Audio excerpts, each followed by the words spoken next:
If an organization says it wants to fight against the North Korean government, well, it does. But it's more likely that it wants to get back at the leadership of North Korea because the people in that organization, those North Korean individuals, have a personal grudge because of what they experienced in North Korea. Not because the organization was built by the CIA, not because these people were planted there by the FBI. It's because none of these tiny organizations that keep moving office whenever the money gets tight are built by the CIA. If they were that connected to the CIA, then they would probably have much more stable funding.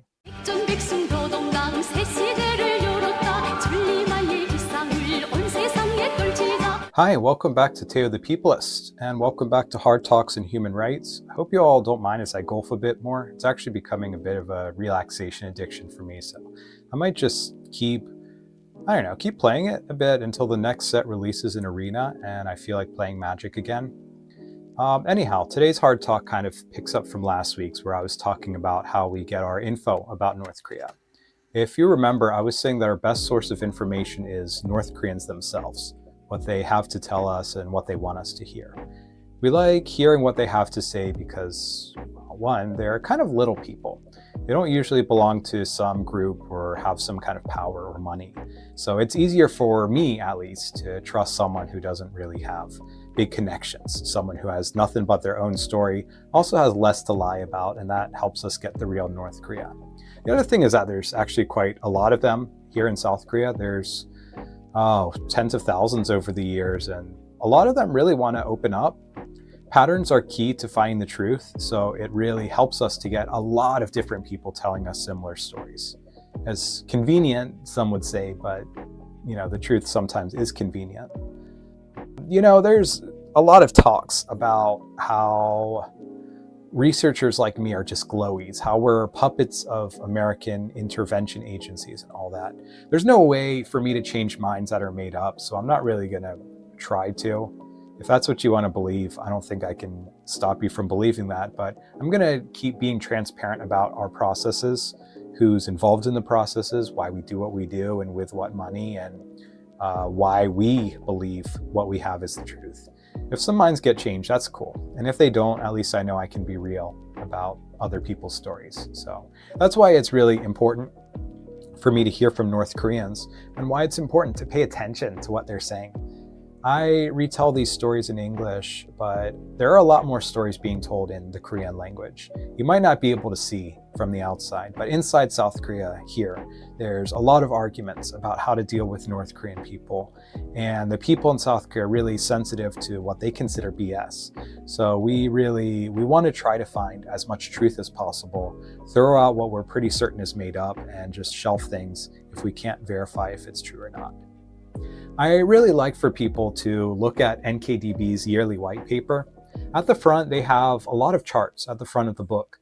These will tell you how many thousands of cases they've collected and how many shared experiences there are. For example, if one person wants to say that the secret police arrested him for singing Kim Jong-un's birthday song in the wrong key, and then the police surgically attached wings to him and threw him off a cliff to see if he'd fly. Well, guess what? You're probably not going to find a whole lot of people saying that the same thing happened to them. So that kind of story is just not going to become a statistic. That's part of how we do our best to present objectivity, to try to get the most feasible, the stuff that most likely actually did happen, to the top where it's easiest to see. So what I'm saying is, for today's talk, North Koreans are important sources of information, but they can also cause some problems for us researchers when we're collecting our information. In short, they can lie. And I'm absolutely not saying that all of them are liars. And I'm not saying that the people who do lie all of the time about everything. There are different degrees and different situations where people lie and how people lie. We need to understand which North Koreans are lying, when they are lying, and why they lie. And we need to understand if something is actually a lie or if there's just some kind of details about it that are not put in the right order. We need to remember that North Koreans are human beings. They're not cameras, and that means they have the same rules of memory and speech as every other human being. Have any of you ever been on jury duty? Or, in a court? It's not an easy situation. Like I was saying before, people really want clear, easy evidence, but most cases don't have good evidence. You could live in a country or a city with the absolute best court system in the world, something that's very fair, with a lot of intelligent people trying to keep the system working in good order. And yet, probably most cases in that city are not going to go to court. Why? Well, because you need evidence and it's hard to get good evidence. Because the world is not under cameras, because there isn't DNA everywhere, because no one on this planet has eyes that see everything. Whatever crimes happen or whatever, it's probably going to happen away from cameras and away from someone's eye. When a case does go to court, a lot of it is about witnesses. Witnesses are people who have seen something, who have heard something. Maybe they were in the room when a crime happened. Maybe they were talking to the victim or to the perpetrator before and they got a good clue about what was going to happen and then it happened. But witnesses have all kinds of problems. They see some, but not all of what happened in a situation. They hear without seeing, they see without hearing, they get the wrong angle, they get some kind of useful information, but then they forget it. They see the information, but then they remember it wrong. Or someone talks to the witness and tells them, change the story. All of these things make it really hard to get the right story out of a person. And that is why corroboration is important. That's why it's important to build a pattern, right? It's hard to decide a case from just one witness, but get 10 witnesses with 10 different memories. And let's say all of them agree on one important thing. Yeah, he had a knife. Yeah, he had a tattoo on one arm. Yeah, he was a tall guy. Well, now you have a much better chance of finding the truth. You have some patterns. That's what we're looking for. But if you're not a researcher, that's not what you're seeing. You're probably not going to process stories from 50 or 100 people or go through a bunch of documents of human rights cases or something like that. You don't have numbers on your side. You're not pattern checking. For most people, you're probably just listening or reading one person's story at a time. Maybe you'll go through less than 10 stories from North Koreans in your entire life. So that was me right when I got started in this whole thing, before I became a researcher, around the time that I started caring about North Koreans. A lot has changed since then. So let me build on that. Let me tell you about where I got started, the stories that changed my mind. That's where I got started, was just from reading books. There's more than a few books about North Koreans. I'm not saying the history or the politics of North Korea, but the people themselves. Books from the North Koreans talking about what they went through, talking about the path they took to get outside to where they are now in South Korea or outside of South Korea, where they can tell their stories to the people of the world. I don't really like to hear people say North Korea because it sounds like a team, like some place where everyone agrees on everything. North Korea has released a message for the US. Here's North Korea's video about farming, something like that. It sounds like a whole bunch of robots or some bees in a hive or something. When people say North Korea, they usually mean the government of North Korea. They mean the Central Bureau, people whose job it is to say the same thing and think the same way, because otherwise they're going to get arrested for treason if they disagree with the narrative. You don't really get to read daily blogs from someone who works in accounting or in national poetry or some other Central Bureau department. You only get to read some kind of like KCNA news report praising some patriot's work for the country. It's a little bit odd, right? But what do I know? But when we say North Koreans, when we say North Korean people and their stories, we're talking about something that's really different. We're not talking about the job of storytelling, of saying what an organization wants you to say. So that's kind of the cosmic irony here, that so many escaped North Koreans, they tell their own personal stories, and then they get called US assets or glowies or something, as if they would get arrested or executed by the CIA if they said that the food was good in their hometown in North Korea. But for some reason, we don't get a lot of official Pyongyang news stories complaining about the food in North Korea. I gotta wonder why, but I digress. Let me tell you about TNKR. They're called FSI now. In 2013, they started as a little organization in Seoul called Teach North Korean Refugees, TNKR.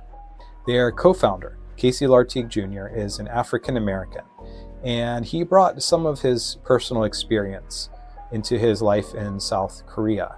That does not mean that his work is what you would say like African American human rights or something like that.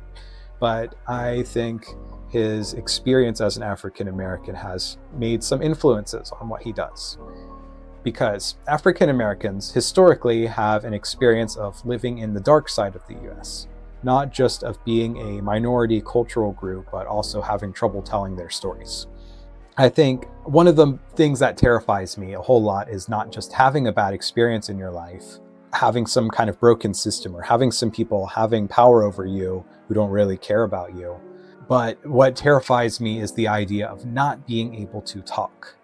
I mean, imagine if you had to go through some kind of traumatic violence or just terrible discrimination, and you want to talk about it, you want to share your story, you want to say what happened to you, but then someone just says to you, yeah, no, that didn't happen. Your story didn't happen. That happened a lot to African Americans in history, and it still happens. During the slavery era, African Americans usually couldn't get well educated. And even if they could learn to read and write, who would they write to? Who wanted to read the story of a slave? And from the end of the Civil War until the Civil Rights Act, that's 100 years, right? This period, there was this period of segregation where Black people and white people or other Americans had to live separately. It was harder for Black people in this time to get an education. It was harder than for white people to get an education. But at least many more Black Americans could read and write compared to the era of slavery. But if you wrote about the life of a Black person and someone who was not a Black person read it, how could they believe you? People of different cultural groups lived in different communities, in different worlds, so they didn't quite speak the same language. Do you know what I mean? And I don't mean English, I mean the way they saw things. They saw things with a different lens. They had a different way of talking about things. They had different stories and experiences that they were basing reality on. So if an African American said that someone in their neighborhood got shot because they, I don't know, whistled at a white woman or something like that, people wouldn't believe them. How could they if they didn't see this kind of thing happen? And I think this history of African Americans is important to a man like Casey Lartigue, because this is what he and his organization started doing, not advocating for minorities or something like that. I don't want to misrepresent him. His work is not about race. He's clear about that. What he cares about is voices. He certainly grew up reading books that are important to African Americans, and I think that's also had an impact on him. But he sees a bigger picture.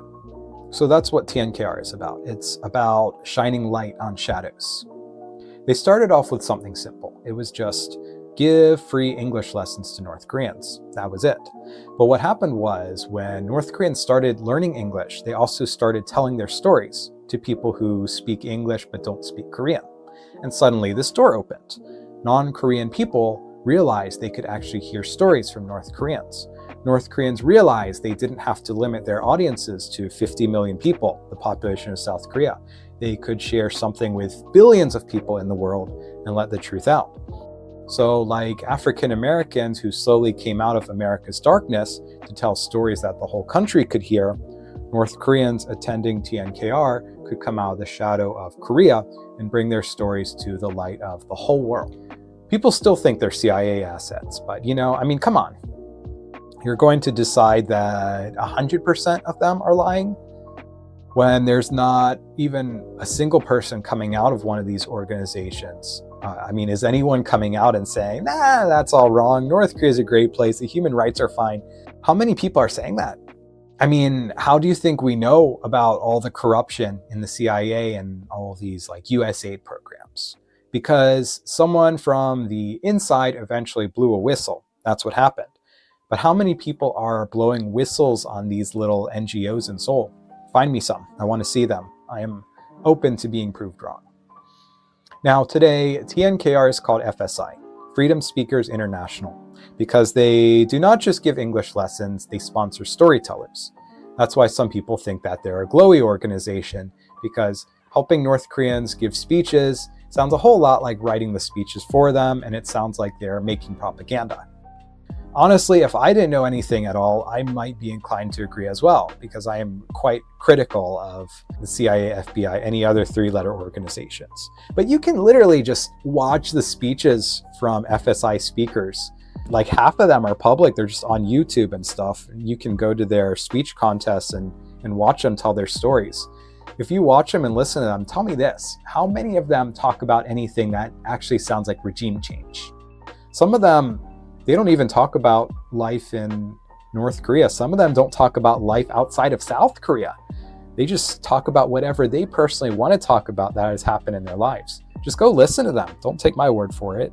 They're vloggers. They're not like these people who just come out with suits and they all say, let me tell you about why we need to overthrow the North Korean government. They're not doing that. Bringing this back around, back to the bigger topic of truth and the smaller topic of how I got started.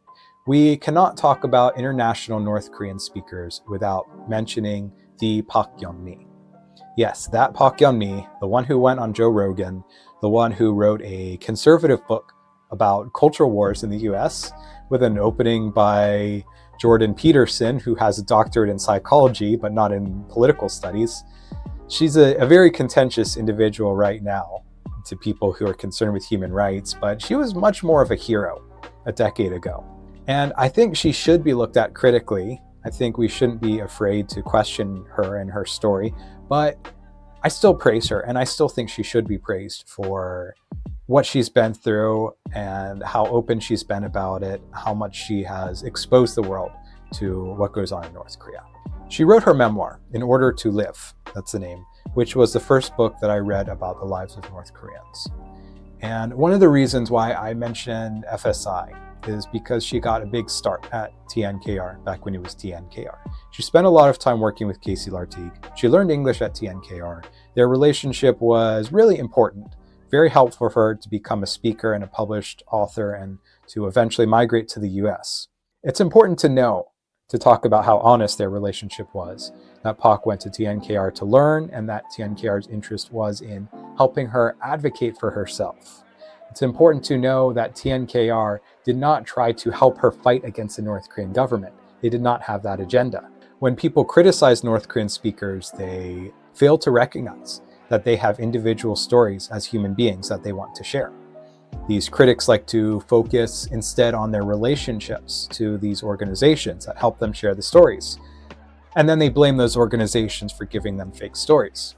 What they don't like to focus on is the organizations helping them tell their own story. Again, I cannot say how many organizations actually do use North Koreans as political weapons.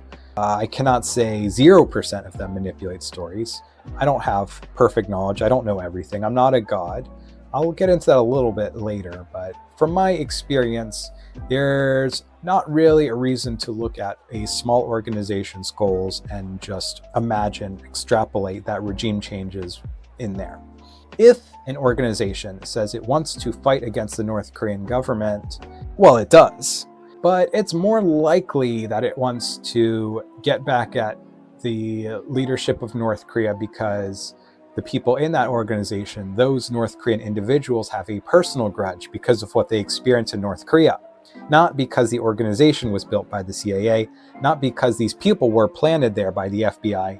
It's because none of these tiny organizations that keep moving office whenever the money gets tight are built by the CIA. If they were that connected to the CIA, then they would probably have much more stable funding. Radio Free Asia, yeah, that's built by the US government. There you go, secret's out. The rest of these organizations, they are patrons, not puppets, of federal funding from the US and South Korea. I'll get to that more in a little bit. So anyway, yeah, Park Yeon-mi, her story was eye-opening in order to live because it was a human story, not a political one. And it made me read so many other human stories from North Koreans. And what I usually remember is not just like one bit or bits and pieces of Pak's story. It's already been, 8 years since I read it. But what I remember is the parts of her story that are almost identical to parts of other stories from other North Koreans, which is a clue to me that it's not like a complete fabricated lie, that it's not cut from whole cloth.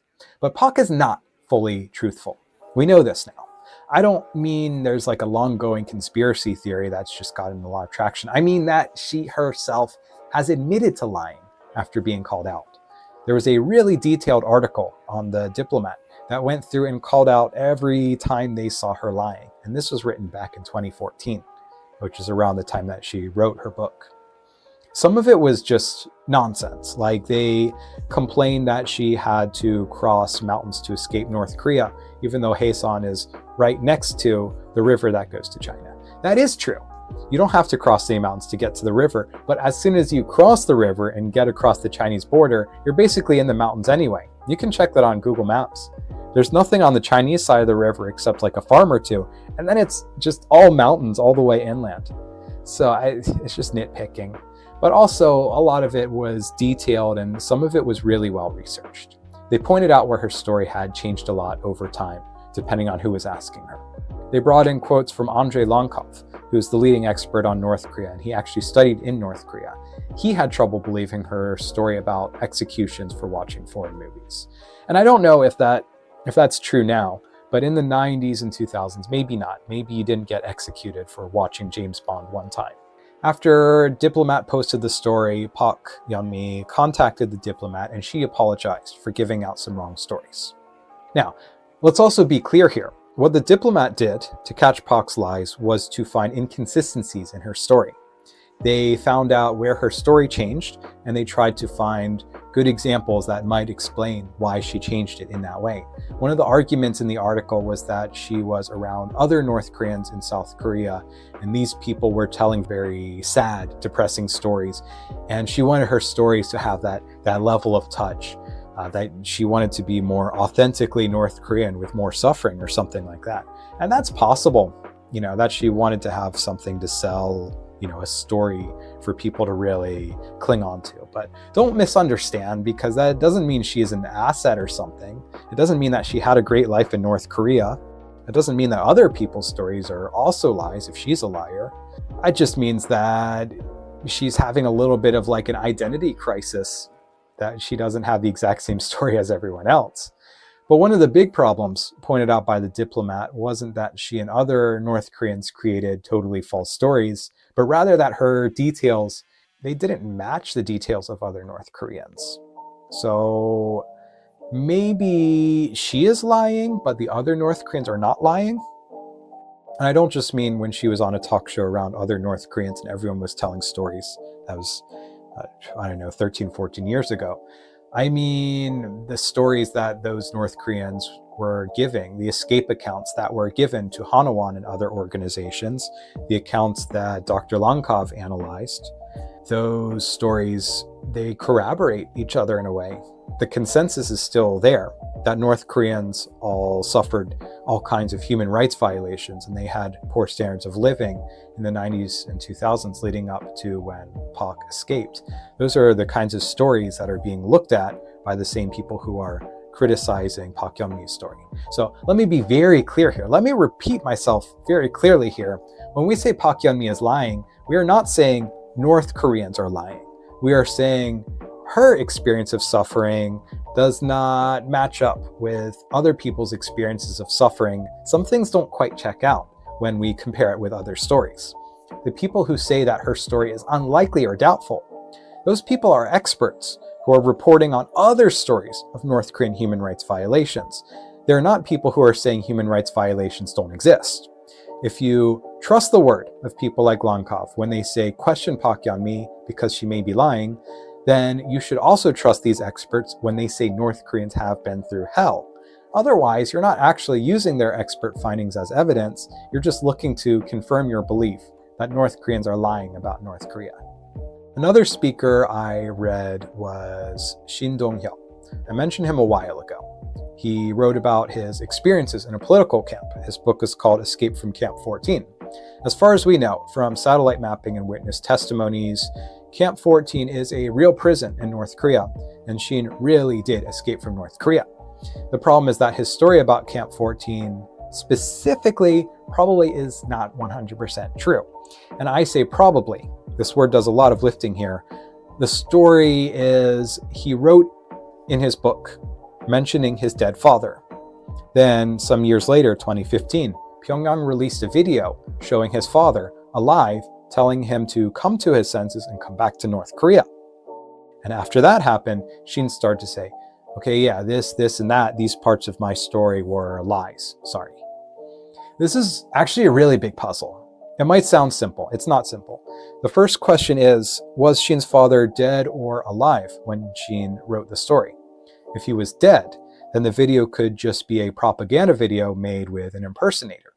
And if that's the case, then when Shin reacted, it could either be that he was really convinced by the impersonator and shocked to see his living father, or that he actually was lying when he said that his father was dead.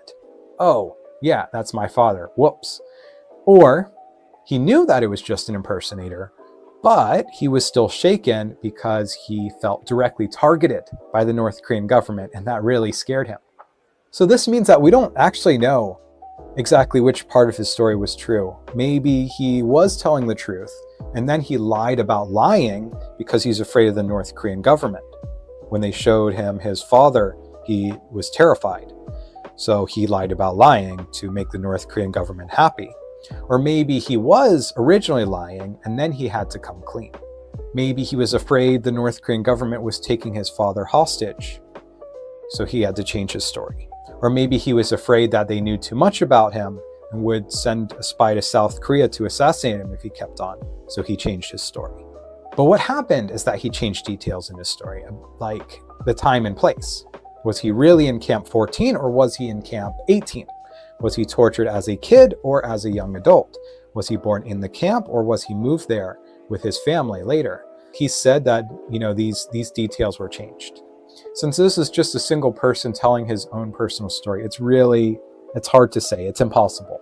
But what we can say is that others are willing to corroborate some of the patterns. A Camp 15 survivor said, yes, he is lying, but not about everything, just about some fine details.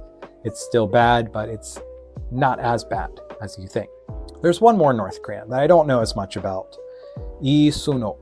She went to prison, but probably lied about why she went to prison in North Korea. She said she was a political prisoner. Other escaped North Koreans say she was an economic criminal, that she was arrested for stealing or something like that. There's a lot of story changing. But what stood out to me about her is that there are different viewpoints on why she changed her story. And let's talk a little bit about why many North Koreans could be lying about their stories. So one take on Lee is that she lied because she belongs to a political cause. To quote 3 political science researchers, you can check this quote in the citations list. They said, some defectors are associated with conservative political forces and NGOs in South Korea and the United States. They usually prefer more hostile approaches toward North Korea and tend to dramatize and even exaggerate their experiences to generate global attention and put pressure on North Korea so that the regime might collapse or be replaced. So this is basically taking the position of the glowy critics. Conservatives want regime change, so they pay escapees to lie and dramatize and change things. I mean, I cannot disprove this claim. I don't have that power. I just want to be clear of the line. There are NGOs and there are political organizations. And before you criticize a North Korea or a North Korean researcher, you should know who they're affiliated with. You should know what their organization does. While many NGOs can get more funding when the Conservative People's Power Party, the PPP, controls South Korea when there's a PPP president, they don't receive direct support. They don't get direct control from the PPP or the government. They have to put in applications for grants. They have to ask for money. So that changes the story from being set up by the political party. But there are also North Koreans who are directly employed by the PPP. There's the politician Tae Yong-ho, for example, who works for the PPP. Is he an asset or is he just following his heart? I can't say that, but I can say he is a political person. That's a big difference. Political agents don't sit in the offices of these little NGOs telling everyone what they have to research and publish. They're not coaching researchers. They're not coaching escapees that are being interviewed during counseling sessions or during HANA Center visits. But if a North Korean is working in a PPP office, in a political office, that's a different story. They're basically political assets. It's their job. Is Lee, who wrote the story, her story about being in a prison, is she employed by the PPP? That's a good question. I might have to look into it. But Park Yeon-mi is not a PPP asset or any other South Korean political asset. She is not a US political asset. She is well known for having conservative connections in the US, but she's not a Republican politician.